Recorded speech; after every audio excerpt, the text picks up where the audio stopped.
मुख्यमंत्री योगी आदित्यनाथ मंगलवार को गोरखपुर पहुंचे, जहां सिविल कोर्ट बार एसोसिएशन की नई कार्यकारिणी के शपथ ग्रहण समारोह में शामिल होकर उन्होंने नवनिर्वाचित पदाधिकारी और सदस्यों को प्रशस्ति पत्र प्रदान किए। इस दौरान मुख्यमंत्री ने अधिवक्ताओं के कल्याण के लिए सरकार द्वारा उठाए गए कदमों का उल्लेख करते हुए बताया कि अधिवक्ता कल्याण निधि की सहायता राशि 1.5 लाख रुपए से बढ़ाकर 5 लाख रुपए कर दी गई है और इसका कॉर्प्स फंड 500 करोड़ रुपए तक बढ़ाया गया है।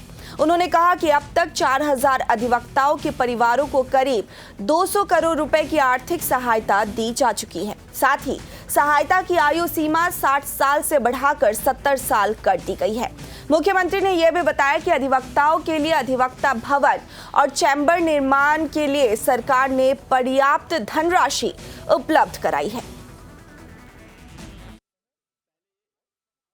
निधि में केवल 1.5 लाख रुपए प्राप्त होते थे। किसी विद्वान अधिवक्ता के दिवंगत होने पर मात्र 1.5 लाख मिलते थे। हमने कहा भी 1.5 लाख बहुत कम राशि है, इस राशि को हमने 5 लाख रुपया किया, 5 लाख रुपया किया।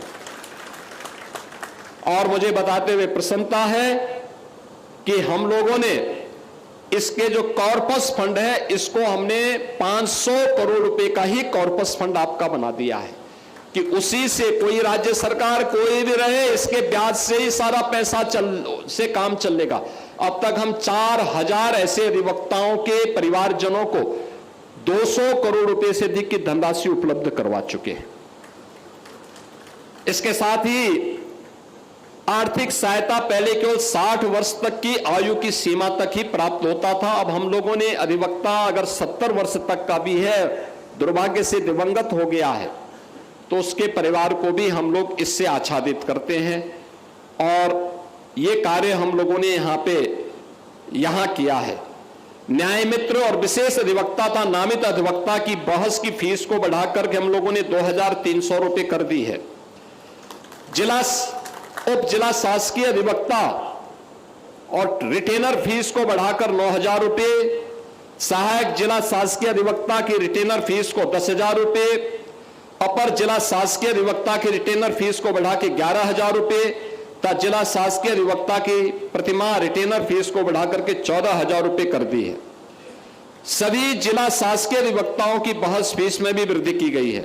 माननीय उच्च न्यायालय और माननीय सर्वोच्च न्यायालय की में राज्य की पैरवी करने वाले जितने भी हमारे विद्वान अधिवक्ता हैं, विधि अधिकारी हैं, उनकी फीस को भी 50% से अधिक की वृद्धि इसमें हम लोगों ने की है। अधिवक्ता सामाजिक सुरक्षा निधि योजना के अंतर्गत अब तक हम लोगों ने 87 करोड़ 86 लाख रुपए की से अधिक की धनराशि का भुगतान भी हम लोगों ने किया है। और युवा पीढ़ी के अधिवक्ताओं के बौद्धिक रूप से समृद्ध करने के लिए पुस्तकें और विधिक जो पत्रिकाएं हैं, उनके क्रय के लिए भी 1 करोड़ 60 लाख रुपए से अधिक की धनराशि हम लोगों ने अब तक जारी की है। इसके साथ ही अधिवक्ताओं के बेहतर कार्य वातावरण बनाने के लिए त्वरित आर्थिक विकास निधि से हम लोगों ने अधिवक्ता भवन, चैम्बर बनाने के लिए झांसी, सुल्तानपुर, वाराणसी, प्रतापगढ़, संत कबीरनगर, सिद्धार्थनगर, देवरिया, बलरामपुर, गोरखपुर में भी हम लोगों ने धनराशि उपलब्ध करवाई है। प्रयागराज में 11 करोड़ रुपए, कासगंज में 15 करोड़ रुपए, लखनऊ में 5 करोड़ रुपए, श्रावस्ती में 5 करोड़ रुपए की धनराशि पहले ही अवमुक्त की जा चुकी है। और इलाहाबाद उच्च न्यायालय में 10,000 अधिवक्ताओं के बैठने की क्षमता के लिए 2500 advocate chamber, multi level parking, dining hall, common room और लाइब्रेरी के निर्माण के लिए भी हम लोगों ने 600 करोड़ रुपए की लागत से इसको पूर्ण करके इलाहाबाद उच्च न्यायालय को उपलब्ध करवा दिया है।